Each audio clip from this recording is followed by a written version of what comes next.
मेरे प्यारे दोस्तों, फर्स्ट वाला क्वेश्चन आपके सामने ये रहा। दोस्तों सबसे पहले प्रॉमिस किया कि आप ये क्वेश्चन को घोल के पी जाएंगे। दोस्तों ये क्वेश्चन आपके एग्जाम के लिए बहुत ज़्यादा इंपॉर्टेंट है, तो भाई शुरू से लेकर एंड तक वीडियो को जरूर देखिए। और हर क्वेश्चन का आंसर देने के लिए मैं आपको 3 सेकंड का टाइम दूंगा, जिसका आंसर मुझे कमेंट बॉक्स में दीजिएगा।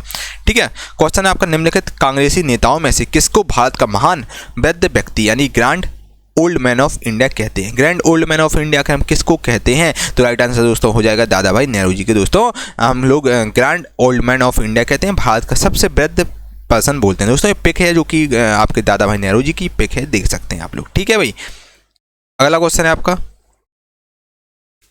किस गवर्नर जनरल की कार्यकाल के दौरान भारतीय राष्ट्रीय कांग्रेस बनी थी? दोस्तों लॉर्ड डफरिन के कार्यकाल में आपकी भारतीय राष्ट्रीय कांग्रेस का गठन हुआ था ईओ हुम द्वारा, और 1884 से लेकर 1888 तक इसका शासनकाल था। लॉर्ड डफरिन का शासनकाल रहा था। चलिए अगला क्वेश्चन है दोस्तों आपका, फतेहपुर सीकरी स्थित लाल पत्थर से निर्मित शेख सलीम चिश्ती की मकबरे को किसने संगमरमर का करवाया था? ठीक है भाई, तो दोस्तों फतेहपुर सीकरी स्थित जो लाल पत्थर से निर्मित जो शेख सलीम चिश्ती का जो मकबरा है, जो कि आप मकबरा देख सकते हैं फतेहपुर सीकरी में, सलीम चिश्ती का मकबरा है, जो कि भाई किसके गुरु थे भाई बताओ?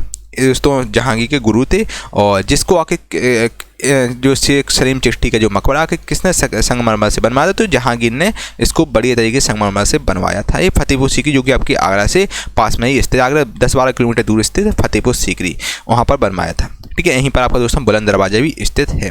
ठीक है, चलिए अगला क्वेश्चन आपके सामने ये रहा। देखिए, किस मुगल शासक को पहले आगरा में दफनाया गया, बाद में उसकी एक अफगान विधवा शव को काबुल ले गई और वहीं पर एक बाग में दफनाया गया?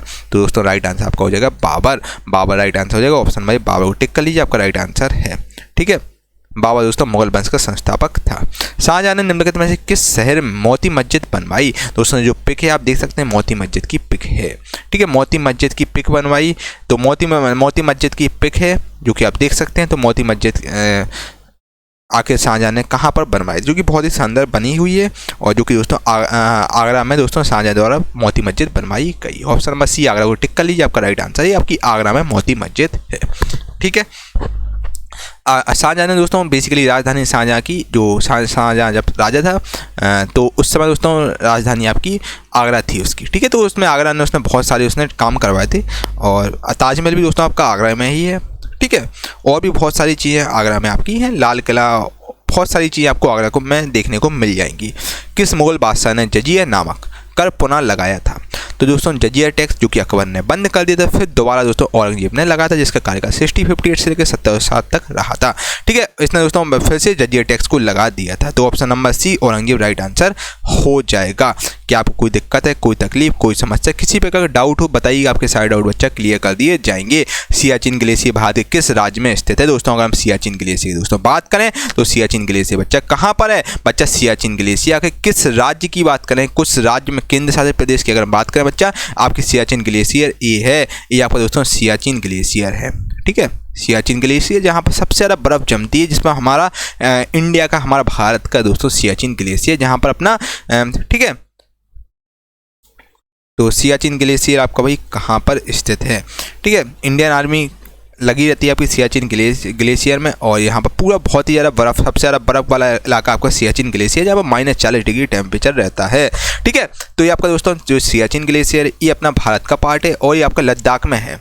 अगर हम राज्य की बात करें दोस्तों, ये आपका जम्मू कश्मीर में पहले आता था, अब तो क्या जम्मू कश्मीर लद्दाख और जम्मू कश्मीर को अलग कर दिया गया। लद्दाख आपका बेसिकली केंद्र शासित प्रदेश। अगर दोस्तों एग्जाम में पूछे किस राज्य में, तो आप जम्मू कश्मीर उसको टिक कर लीजिएगा।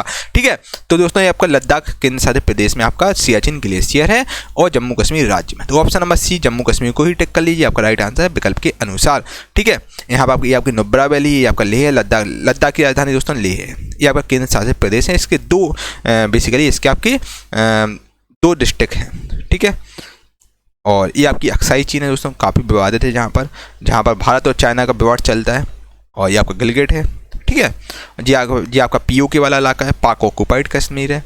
ठीक है, जहाँ पाकिस्तान ने कब्जा कर लिया था, और ठीक है ये आपका मुजफ्फराबाद है। सब मतलब आप देख सकते हैं जैसे सब LOC वाले इलाके हैं, और दोस्तों ये सब यहाँ पर सब आतंकवादी वाले इलाके, यहाँ पर सबसे ज़्यादा अटैक्स होते हैं। ठीक है, कारगिल है जहाँ पर अपना युद्ध हुआ था। ठीक है, देख सकते हैं ये आपका LOC है, लाइन ऑफ एक्चुअल कंट्रोल, जो जहाँ पर BSF आपका कमांड रहती है, BSF LOC पे रहती है और LAC पे भी आपकी BSF भी बेसिकली रक्षा करती है हमारी भारत की। चलिए, मन्नार की खाड़ी किसके तट के साथ अवस्थित है? ठीक है, तो मन्नार की खाड़ी दोस्तों किसके तट के साथ अवस्थित है बताइए। दोस्तों अगर मन्नार की खाड़ी की बात करें, बहुत इंपॉर्टेंट क्वेश्चन आपके एग्जाम के पॉइंट ऑफ व्यू से है दोस्तों। जो आपका एक रामेश्वरम जगह है, रामेश्वरम की जगह है धनुषकोडी। धनुषकोडी दोस्तों मन्नार की धनुषकोडी से श्रीलंका की रास्ते लगभग 18 किलोमीटर दूर है, और जो धनुषकोडी से समुद्र जोड़ता है वो आपका, उसको मन्नार की खाड़ी बोलते हैं। मन्नार की खाड़ी आपकी ये है, ठीक है, जो बीच की जो रास्ता है मन्नार की खाड़ी है, और जिसको हम लोग पाक जलमरूमत भी बोलते हैं। ठीक है मेरे भाई, और ठीक है, कोई दिक्कत, कोई तकलीफ, कोई समस्या। और इसके अलावा साथियों आपका जो तमिलनाडु में आपका आता है रामेश्वरम द्वीप, और यहाँ पर हिंदू धर्म का 4 धाम है, रामेश्वरम आपका ए है। ठीक है, यहाँ पर आपका इंडियन ओशियन है। और मन्नार की खाड़ी किसके तट के साथ अवस्थित है? तो मन्नार की खाड़ी दोस्तों तमिलनाडु के तट के साथ अवस्थित है। ठीक है, हर कोई जानता है तमिलनाडु में दोस्तों आपका मन्नार की खाड़ी में है। ठीक है, तो option number Tamil Nadu right answer हो जाएगा, ये तमिलनाडु है। और यहीं पर आपका रामेश्वरम है, रामेश्वरम हो गया आपका, ये आपका यहाँ पर टूटीकोरिन बंदरगाह भी है। और यहाँ से आपकी दोस्तों मन्नार की खाड़ी, यहाँ पर आपका तमिलनाडु में आता है आपका बेसिकली जो रामेश्वरम है आपका धनुषकोडी तमिलनाडु का पार्ट है। ठीक है, और यहाँ से आपका मन्नार की खाड़ी ये है।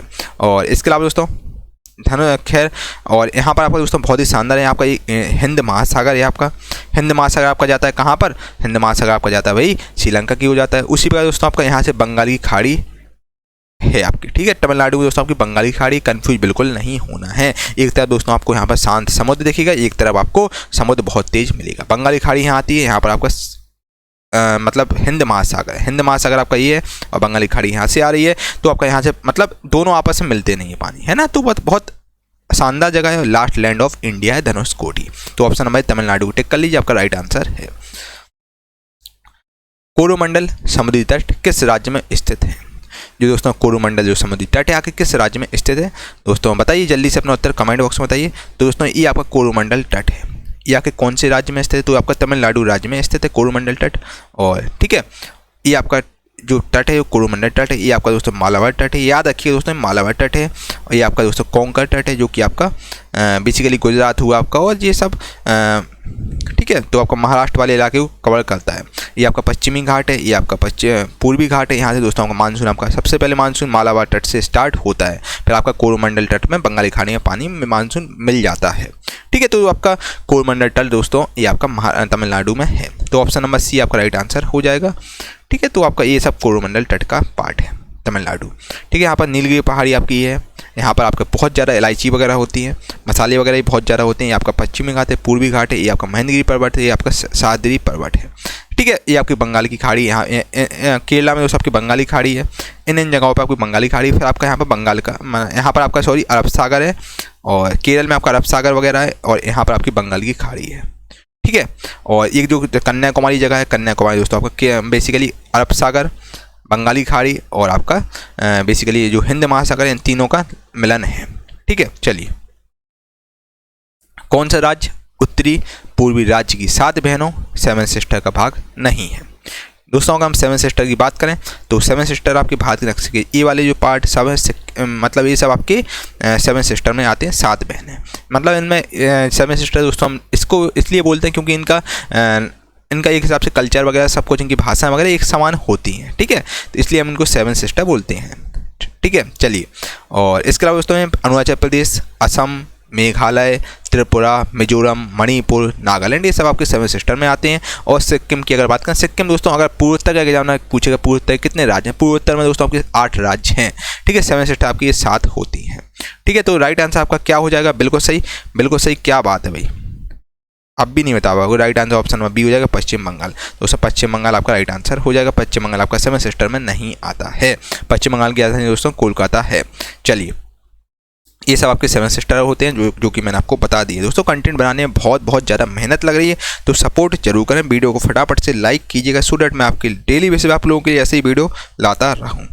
ठीक है, चलिए, गारो, खासी और जैंतिया पहाड़ी किस राज्य में स्थित है? दोस्तों गारो, खासी और जैंतिया जो पहाड़ियाँ हैं ये आके किस राज्य में स्थित हैं बताइए, फटाफट से बताइए। दोस्तों अगर हम बात करें गारो खासी जयंतिया की, ये सब इस वाले राज्य में आपकी स्थित है। गारो खासी जयंती जो आपकी मेघालय जगह है, मेघालय राज्य में दोस्तों आपकी गारो खासी जयंती पहाड़ी स्थित है। और ठीक है, ये आपकी खासी हिल है, ये आपकी गारो हिल है और ये आपकी जयंतिया है। ठीक है, जयंतिया हिल है, ये पूर्व जयंतिया हिल है। पूरा मैंने आपको नक्शा बता दिया ताकि आपको किसी प्रकार का डाउट ना हो। बच्चा जो चीज़ें नक्शा में क्लियर होती हैं वो कहीं क्लियर नहीं होती, तो आप ज्योग्राफी अगर पढ़ रहे हैं तो नक्शा आप जरूर माइंड में बना के रखिएगा। ये आपका दोस्तों मेघालय में आता है, आपका गारो खासी जयंतिया हिल, और ये आपका मेघालय 7 सिस्टर में आपका आता है। तो राइट आंसर दोस्तों हो जाएगा ऑप्शन नंबर ए, मेघालय को टिक कर लीजिए, आपका राइट आंसर है। ठीक है, निम्नलिखित में से कौन सी दक्षिण भारत की सबसे ऊंची चोटी है? आखिर इनमें से कौन सी जो कि दक्षिण भारत की दोस्तों सबसे ऊंची चोटी है? तो दोस्तों दक्षिण भारत की सबसे ऊंची चोटी है अनामोड़ी पीक। ठीक है, अनाईमुड़ी जो पीक है और ये आपकी दक्षिण भारत की सबसे ऊंची चोटी है दोस्तों, जो कि केरला में है। यहाँ पर चाय के जो अनाईमुड़ी जो पीक है, अनाईमुड़ी पीक में बेसिकली यहाँ पर दोस्तों आपके मसाले वगैरह बहुत होते हैं, चाय के बागान हैं और ठीक है खेती यहाँ बहुत अच्छी होती है। ठीक है, यहाँ पर जो आपकी अनाईमुड़ी जो पीक है, यहाँ पर खेती वगैरह बहुत अच्छी होती है। मतलब यहाँ पर चाय के बागान, आपके चाय मतलब वो होगा आपका कॉफ़ी वगैरह तो खैर यहाँ पर ज़्यादा नहीं रहती है, और कॉफ़ी भी रहती है, मसाले वगैरह भी बहुत आपका यहाँ अच्छा उत्पादन होता है। केले वगैरह, फल वगैरह, आपका केला हुआ, नारियल हुआ, सबका यहाँ पर बहुत अच्छा उत्पादन होता है। ठीक है, बहुत ज़्यादा प्रोडक्शन होता है मसाले के लिए, तो खैर केरला टॉप पर है। और इसके अलावा दोस्तों यहाँ पर इलायची वगैरह भी होती है, सब आप देख सकते हैं। ये सबका आपका अनाईमुड़ी पीक का पार्ट है। ठीक है, जो कि हाईएस्ट पीक है साउथ इंडिया की। यहाँ पर दोस्तों जी आप एक पिक दिख रहे होंगे, जो कि ये पिक है बेमनाट लेक की पिक है, और बेसिकली अल्लप्पी में हाउस बोट वगैरह चलती है वहाँ की। ये बहुत ही शानदार जगह है केरला। कभी आपको टाइम लगे, मतलब कभी जब आपकी शादी हो जाए अपनी मैडम के साथ, वहाँ जरूर जाइएगा। केरला अच्छी जगह है साउथ इंडिया की, और यहाँ पर बहुत सारी चीज़ें हैं देखने लायक। ठीक है, चलिए right answer option number Anamudi right answer हो जाएगा। अनाईमुड़ी पीक आपकी दक्षिण भारत की सबसे ऊंची चोटी है।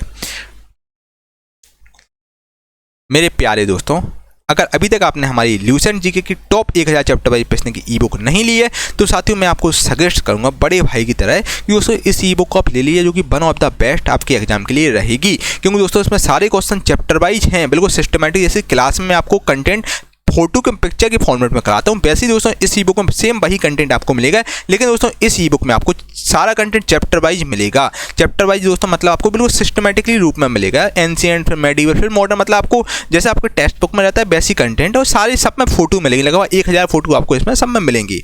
ठीक है, 10% दोस्तों सबसे ज़्यादा रिपीट करने वाले प्रश्न आपको मिलेंगे, जो आपके एग्जाम में बार बार एग्जाम में पूछे जा रहे हैं। बस वही क्वेश्चन दोस्तों आपको मिलेंगे। तो जीके का मास्टर पीडीएफ आप लोग दोस्तों जरूर लीजिएगा, जो कि वन ऑफ द बेस्ट है। इस पर ऑफर चल रहा है, जो कि मिनिमम शुल्क में आपको दी जा रही है। डिस्क्रिप्शन में दोस्तों मैं लिंक डाल दूंगा, वहां से आप इस ई बुक को डाउनलोड कर लीजिएगा। और बाकी दोस्तों मैं ये हमारा व्हाट्सएप नंबर, किसी प्रकार का डाउट हो ना, इस नंबर से भी आप संपर्क कर लेना, आपके सारे डाउट क्लियर कर दिए जाएंगे।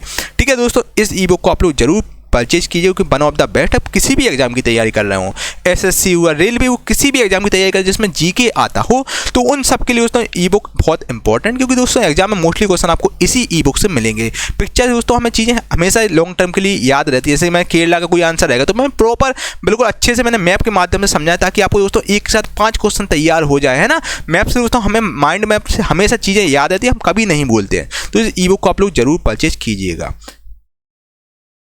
चलिए, नंदा देवी शिखर कहाँ पर स्थित है? दोस्तों नंदा देवी जो शिखर है आके कहाँ पर स्थित है? तो नंदा देवी जो शिखर है ये आपका उत्तराखंड में दोस्तों स्थित है। ऑप्शन में भी उत्तराखंड को टिक कर लीजिए, आपका राइट आंसर हो जाएगा। क्या आपको कोई दिक्कत है भाई, कोई तकलीफ, कोई समस्या, किसी प्रकार का डाउट हो बताइए, वो भी हम आपका सारे डाउट क्लियर कर दिएंगे। ठीक है, तो दोस्तों उत्तराखंड में आपका नंदा देवी शिखर है, जो कि आपका कहाँ पर है? देखो सबसे टॉप पे आपका वही K2 आता है, फिर आपका कंचनजंगा आता है, फिर नंगा पर्वत आता है, फिर आपका गानसुबर्ग आता है, फिर आपका ब्रॉड पार्क आता है, फिर आपका नंदा देवी लास्ट में 7816 मीटर की है नंदा देवी, जो कि दोस्तों देखिए आपका नंदा देवी आपका ये है, जो कि उत्तराखंड में, जिसकी हाइट है 7816 मीटर। ठीक है, जो कि उत्तराखंड में, ये वाला उत्तराखंड वाला इलाका है यहाँ पर है। ठीक है, तो ऑप्शन नंबर बी को टिक कर लीजिए, राइट आंसर है। देखो चीज़ें मैप में आसानी होती है हमें समझ में, है ना।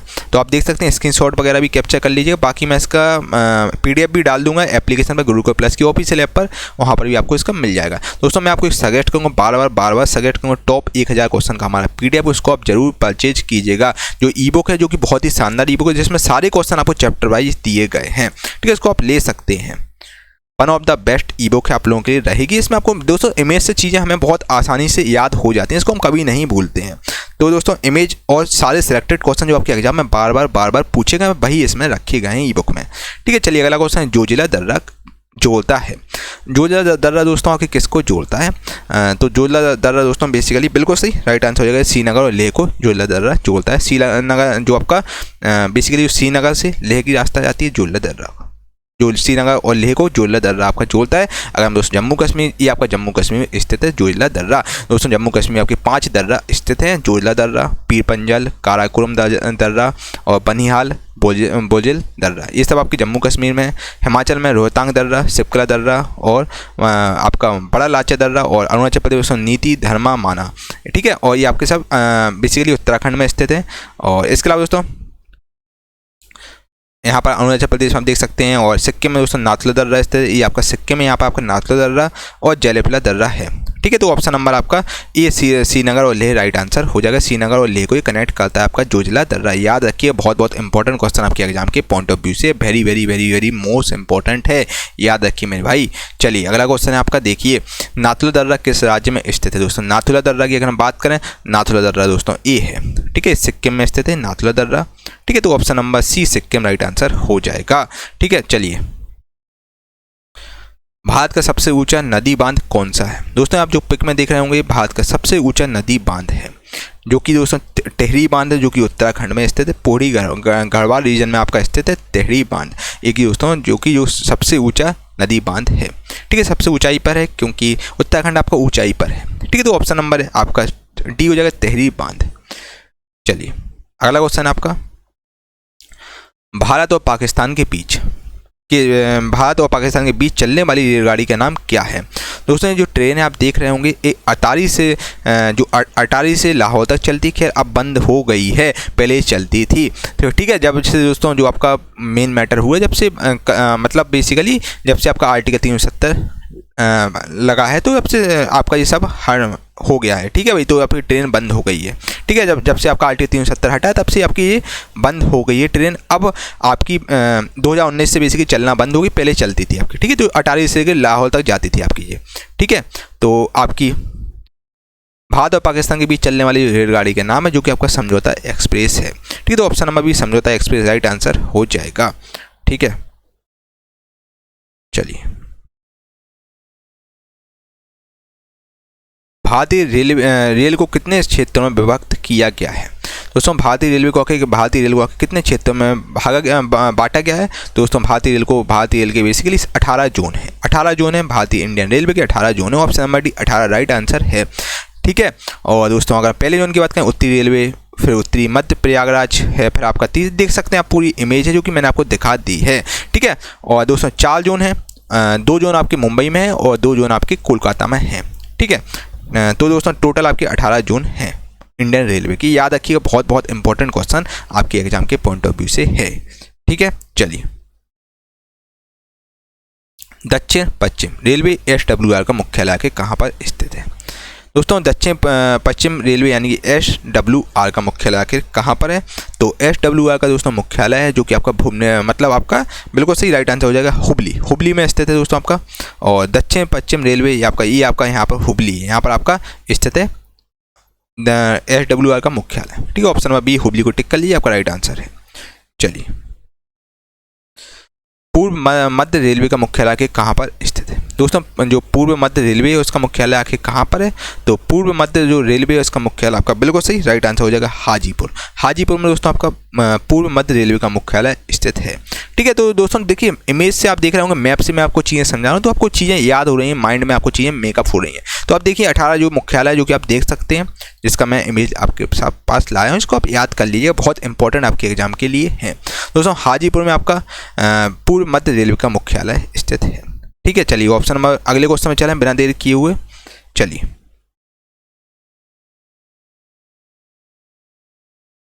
ये आपका दोस्तों हाजीपुर है, बच्चा बोल रहा है हाजीपुर से कहाँ है? ये आपका हाजीपुर दोस्तों, देखिए आप पूर्व मध्य रेलवे का मुख्यालय आपका हाजीपुर में, जो कि बिहार में आता है हाजीपुर। ठीक है, अगला क्वेश्चन आपका रेलवे के नवगठित जोन उत्तर पश्चिम रेलवे यानी NWR का मुख्यालय कहाँ पर है? उत्तर पश्चिमी रेलवे यानी कि NWR का मुख्यालय दोस्तों ये आपका जयपुर में स्थित है। ऑप्शन नंबर ए जयपुर को टिक कर लीजिए, आपका राइट आंसर है। NWR का मुख्यालय आपका जयपुर में, ये आपका NWR यानी कि उत्तरी पश्चिम रेलवे, इसका मुख्यालय आपका जयपुर में है। ये आपका जयपुर में यहाँ पर मुख्यालय है। ठीक है, राजस्थान की राजधानी दोस्तों जयपुर है।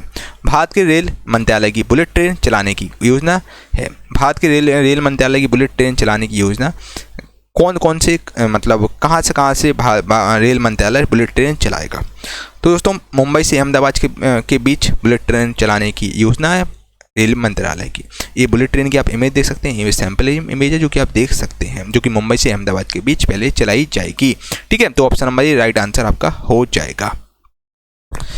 हावड़ा में हुगली के मध्य प्रथम रेलगाड़ी कब चलाई गई थी? हावड़ा में दोस्तों जो आपका कलकत्ता में हावड़ा आता है, वहाँ पर हुगली के जो पहली रेलगाड़ी आके कब चलाई गई थी? तो ये आपकी 16 अगस्त 1854 को चलाई गई थी ट्रेन। ठीक है, तो ऑप्शन नंबर सी 16 अगस्त 1854 राइट आंसर हो जाएगा। मालगाड़ी थी बेसिकली। ठीक है, चलिए अगला क्वेश्चन पे चलते हैं बिना देर किए हुए।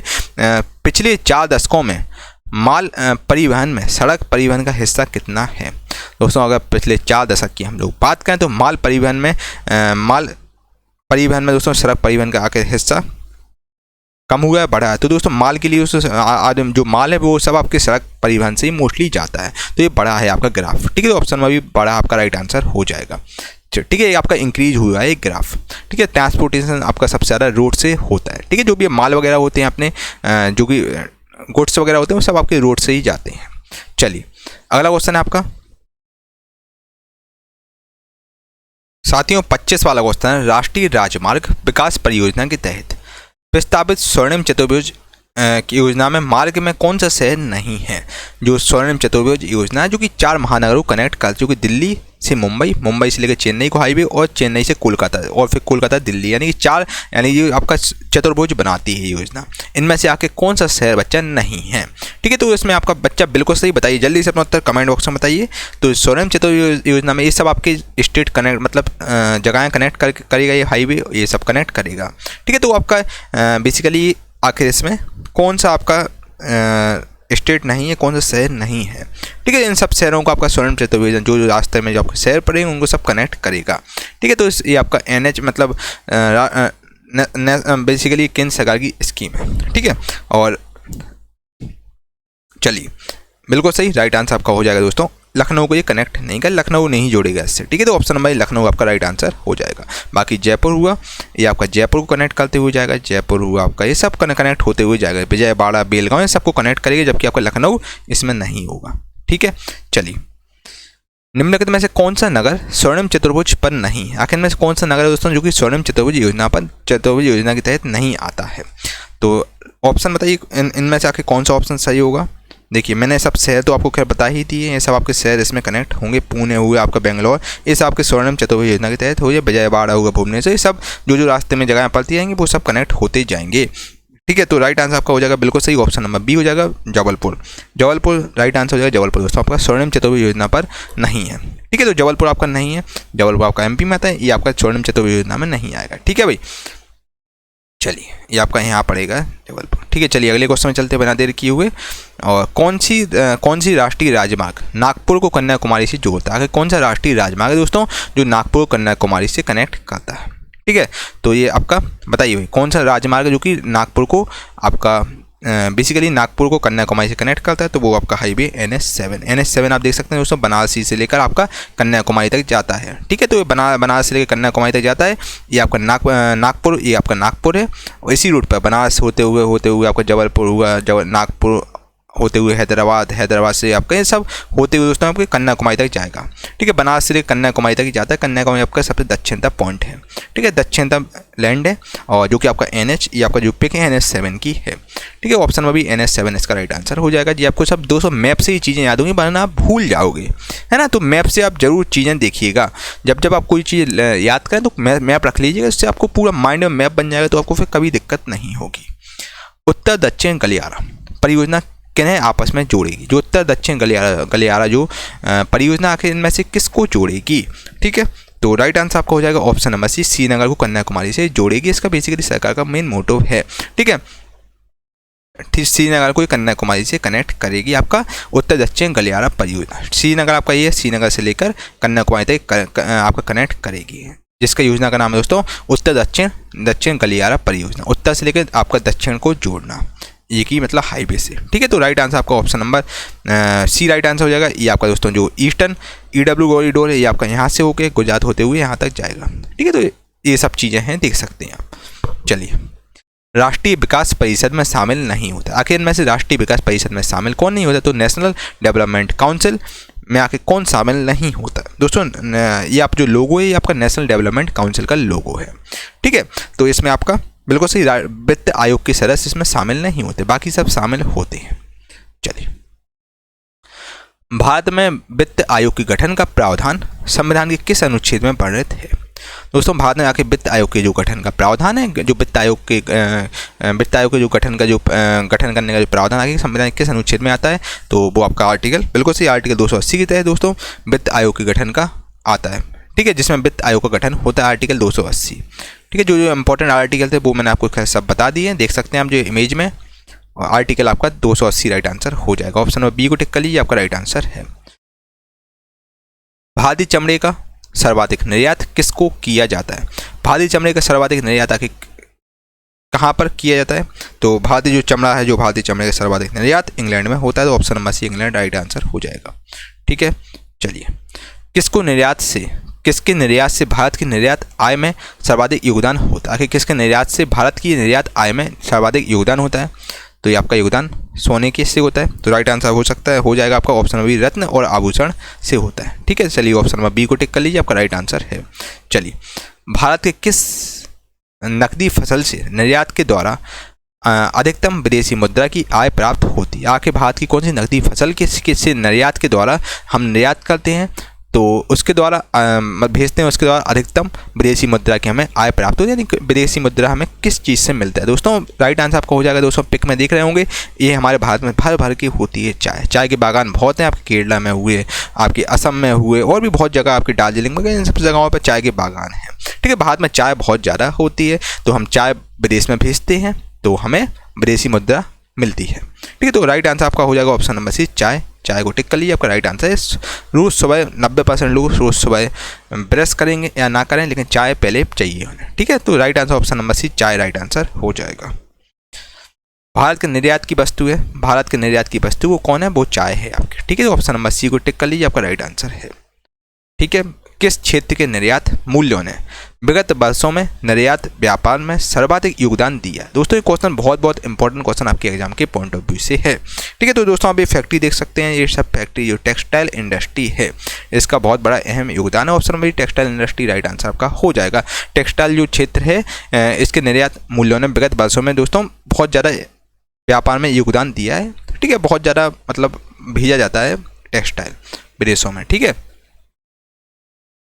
चलिए, सूचना प्रौद्योगिकी क्षेत्र की विश्व की 100 कंपनियों में भारत की एकमात्र कंपनी कौन सी है? सूचना दोस्तों प्रौद्योगिकी क्षेत्र की जो विश्व की 100 कंपनियां हैं, उनमें से दोस्तों भारत की 100वीं कंपनी वो आती है। मतलब विश्व की 100 कंपनियों में दोस्तों एकमात्र भारतीय कंपनी है, इसका नाम है विप्रो। ठीक है, इसके जो फाउंडर है अजीम प्रेम जी इसके फाउंडर हैं। ऑप्शन में भी विप्रो आपका राइट आंसर हो जाएगा, ये MNC में आती है। चलिए, भारतीय विदेश व्यापार संस्थान कहाँ पर स्थित है? पिक में आप देख रहे होंगे, यहाँ पर आपका स्थित है। तो भारतीय विदेश व्यापार संस्थान ये आपका दोस्तों नई दिल्ली में स्थित है। ठीक है, ऑप्शन नंबर ए नई दिल्ली को टिक कर लीजिए, आपका राइट आंसर है। ठीक है, चलिए अगला क्वेश्चन आपके पास सामने ये रहा। चलिए अगला क्वेश्चन आपके सामने ये रहा, देखिए भाई, भारतीय निर्यात के तीव्र प्रसार में सहयोग देने वाला एक मुख्य कारक है। भारतीय निर्यात के दोस्तों तीव्र प्रसार में सहयोग देने वाला एक मुख्य कारक है, तो वो आपका है बिल्कुल सही, निर्यात का विविधीकरण है। ठीक है, तो ऑप्शन नंबर डी को टिक कर लीजिए। और सबसे हमारा जो एक्सपोर्ट होता है वो आपका जहाज़ों के द्वारा होता है। ठीक है, WTO किस वर्ष में कार्यान्वित हुआ? दोस्तों WTO आप देख सकते हैं, WTO की पिक है। ठीक है, WTO मतलब इसकी स्थापना कब हुई, कुल मिला के एग्जाम में ये पूछ रहा है। तो WTO की दोस्तों स्थापना 1995 में हुई थी। वर्ल्ड ट्रेड ऑर्गेनाइजेशन की स्थापना आपकी 1995 में हुई थी। ठीक है, द फ्यूचर ऑफ इंडिया नामक पुस्तक का लेखक कौन है? दोस्तों द फ्यूचर ऑफ इंडिया नामक पुस्तक के लेखक, ये जो इमेज में आप देख रहे होंगे ये है, इनका नाम है दोस्तों बिमल जालन, जो कि आपके RBI के पूर्व गवर्नर भी रह चुके हैं, जो कि द फ्यूचर ऑफ इंडिया नामक पुस्तक के लेखक हैं। ठीक है, बिमल जालन। ठीक है, ऑप्शन नंबर बिमल जालन इसका राइट आंसर हो जाएगा। ठीक है दोस्तों, सेशन कैसा लग रहा है कमेंट करके आप लोग जरूर बताइएगा। वीडियो को लाइक करें, कमेंट करें, इस वीडियो को व्हाट्सएप ग्रुप में जरूर शेयर करें। बाकी इसका जो PDF है मैं गुरुकुल प्लस की ऑफिशियल ऐप पर डाल दूंगा, उस पर वहाँ से भी डाउनलोड कर लीजिएगा। बाकी टॉप 1000 क्वेश्चन की ई बुक है, जिसको दोस्तों हम जरूर परचेज कीजिए, जिसमें सारे क्वेश्चन आपको सिस्टमेटिकली रूप में मिलेंगे, चैप्टर वाइज फॉर्मेट में ई बुक है। ठीक है दोस्तों, और चैनल को सब्सक्राइब नहीं किया, चैनल को फटाफट से सब्सक्राइब कर लीजिए, बगल में बेल आइकन प्रेस कर दीजिए, सो दैट फ्यूचर में आपसे कोई भी वीडियो मिस ना हो सके।